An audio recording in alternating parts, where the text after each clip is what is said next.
Bonjour à tous. Dans cette dernière vidéo sur l'apparition de Notre-Dame de Fatima, je vais donner les messages de ces 3 dernières apparitions jusqu'au célèbre miracle de la danse du soleil. Et ceci, toujours d'après les mémoires de sœur Lucie dos Santos, l'une des 3 enfants voyants de l'apparition.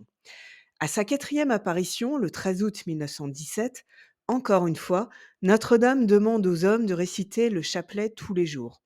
Elle annonce un miracle pour que tous croient, selon ses propres termes, pour le dernier mois de son apparition. Elle n'annonce pas la fameuse danse du soleil, mais précise que Saint Joseph viendra avec l'enfant Jésus et qu'elle sera entourée de 2 anges. Elle demande de prier beaucoup et de faire beaucoup de sacrifices, c'est-à-dire beaucoup d'offrandes spirituelles, car, je la cite, beaucoup d'âmes vont en enfer parce qu'elles n'ont personne qui se sacrifie et prie pour elles. C'est pendant l'apparition de juillet que Notre-Dame avait demandé de rajouter la phrase suivante après chaque dizaine de la prière du chapelet. Ô mon Jésus, pardonnez-nous, préservez-nous du feu de l'enfer, emmenez au paradis toutes les âmes, surtout celles qui en ont le plus besoin. À sa 5e apparition, le 13 septembre 1917, Notre-Dame demande à nouveau la récitation du chapelet tous les jours pour obtenir la fin de la guerre, en précisant par ailleurs que la guerre est sur le point de finir. C'est lors de la 6e apparition de Notre-Dame, le 13 octobre 1917, que s'est produit le fameux miracle de la danse du soleil. Une foule de 50 à 70 000 personnes selon les estimations, massée à la Cova d'Airia, le vaste terrain appartenant à la famille de Lucie, voit brusquement ses vêtements et le sol devenir secs alors qu'il pleuvait des cordes et que le sol était détrempé. Le soleil apparaît comme une plaque d'argent pâle qu'on peut fixer du regard sans s'aveugler. Il fait des mouvements brusques, semblant tourner sur lui-même, puis s'avancer vers la foule. Les gens tombent à genoux, se mettent à prier. Beaucoup pensent qu'ils vont mourir. Pendant ce temps, les 3 enfants voyants des apparitions aperçoivent Notre-Dame avec Saint Joseph et l'enfant Jésus. Ils bénissent la foule par un signe de croix, comme Notre-Dame l'avait annoncé. Avant cette vision, les enfants recueillent quelques paroles de Notre-Dame. Encore une fois, on serait presque tenté de dire inlassablement: Notre-Dame demande qu'on récite le chapelet tous les jours. Des conversions de pécheurs, Notre-Dame lui répond: quelques-uns oui, d'autres non. Il faut qu'ils se corrigent, qu'ils demandent pardon pour leurs péchés. Et prenant un air plus triste, qu'ils n'offensent plus Dieu, notre Seigneur, qui est déjà trop offensé. Ces paroles de Marie nous incitent à remettre en question notre pratique de la prière. Beaucoup de croyants, en effet, prient avec l'espoir d'obtenir des grâces, par exemple pour obtenir la guérison de leurs problèmes de santé. Mais combien sont ceux qui estiment devoir se repentir sincèrement de leurs péchés pour être exaucés? Cette apparition a été la dernière à se produire devant les 2 cousins de Lucie dos Santos, qui sont morts peu de temps après. D'autres apparitions de la Vierge Marie à Lucie dos Santos seront pour la guider dans sa vocation religieuse.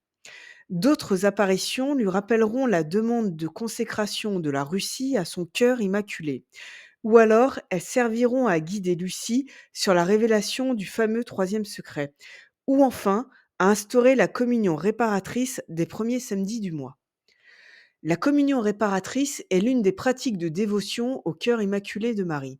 Notre-Dame l'a définit ainsi à Lucie. Vois, ma fille, mon cœur entouré d'épines que les hommes ingrats y enfoncent à chaque instant par leurs blasphèmes et leurs ingratitudes.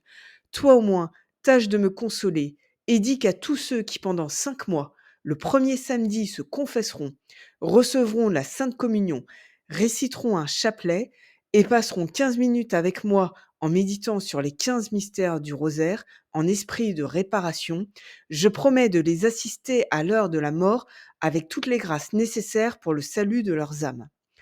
Cette assistance est une promesse constante de Notre-Dame à travers les siècles pour tous ceux qui prieront chaque jour le chapelet, qui fait partie de la communion réparatrice des premiers samedis du mois. N'oublions pas non plus ces mots de Notre-Dame en esprit de réparation. Lucie aura aussi au cours de sa vie une vision de l'enfant Jésus, à qui elle rapportera les objections de son confesseur. Pour lui, la dévotion des premiers samedis du mois était déjà une pratique courante chez les catholiques. Mais l'enfant Jésus dira: c'est vrai, ma fille, que beaucoup d'âmes commencent, mais peu vont jusqu'au bout, et celles qui persévèrent le font pour recevoir les grâces qui y sont promises. Les âmes qui font les 5 premiers samedis avec ferveur et dans le but de faire réparation au cœur de ta mère du ciel me plaisent davantage que celles qui en font 12, tièdes et indifférents.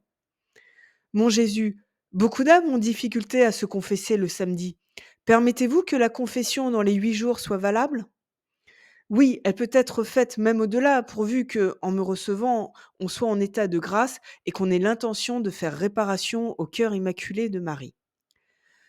Dans cette apparition, comme en fait dans tout l'évangile, Jésus manifeste que ce qui compte le plus, c'est l'intention du cœur plutôt que le respect scrupuleux de pratiques religieuses très codifiées.